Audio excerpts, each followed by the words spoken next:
you probably shouldn't be taking an iron supplementation, and here's why. Hi, I'm Megan. I'm a nutritional therapy practitioner and functional blood chemistry specialist, and I know a lot of people are taking iron. I see a lot of people come to me taking iron, but I want you to understand a little bit more in this video what iron is, how do we measure iron, how does Western medicine usually measure it, even some people in the holistic space or functional medicine space, what and how did they look at iron, and what we really need to be looking at when it comes to iron. So this is going to be a little sciencey, so my apologies, but I think it's really important to help you understand more about iron, because iron's super important.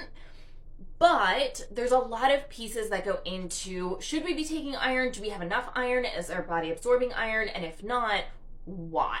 And why iron, just taking an external iron supplement may not be the answer for most people. So when most people, Western medicine, and once again, even some people in the functional medicine space look at iron, a lot of times they're only looking at one or two markers. And those one or two markers are usually serum iron, which is not a great indication of iron levels because that measures the bound iron in your blood, which is not a great indication. And this will make more sense when I get to one of the other markers here.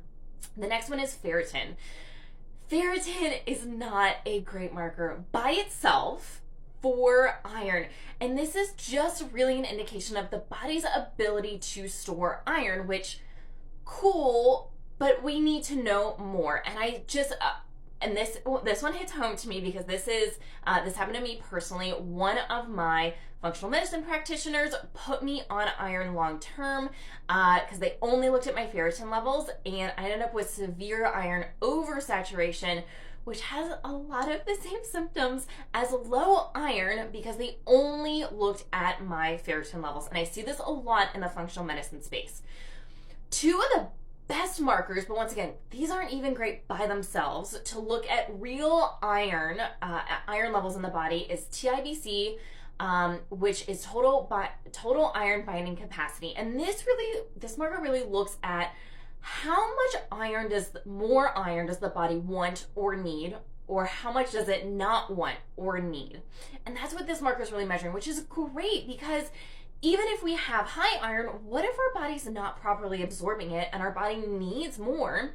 This marker is going to be a great indication of how much more iron your body actually wants and needs, or how much it does not want or need.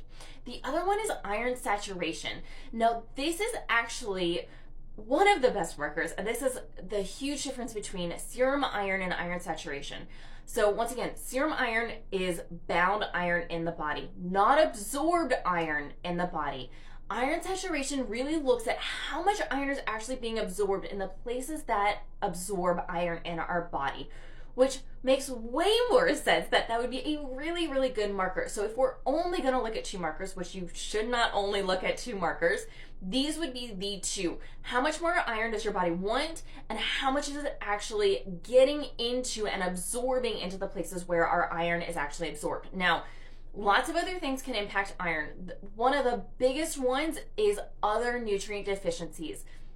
And this is probably the most common thing I see in my practice, which is why if we've got trending low iron levels with TIBC, iron saturation, I also do look at serum iron and ferritin levels, but I'm also looking at a ton of other nutrients that are required to absorb iron, like your B vitamins, vitamin A, zinc, copper, just to name a few. Those are all super, super important when it comes to absorbing iron. Beef liver capsules, or just eating beef liver. This is really great because not only are you getting the iron, but you're also getting all of the cofactors you need to actually absorb your iron. Now, if you're vegan or vegetarian, that's obviously not going to be an option for you, but there are other options out there that work in a similar fashion, a little different. But the other big thing that iron really responds to is inflammation. So if you have high inflammation markers, especially your ferritin in particular, this can really drive that ferritin down super low, so it can appear like you need more iron if you're only looking at that marker. But if you have all of these inflammatory markers and low ferritin, but you haven't looked at anything else, you're missing the bigger picture. This is why it's so important to look at the body, look at all of your symptoms, but you also need to work with someone who understands testing, understands how to interpret the testing, but also is not just looking at each marker by itself. We need to paint a bigger picture of what are all of these markers together telling us about your body and showing us what your body needs.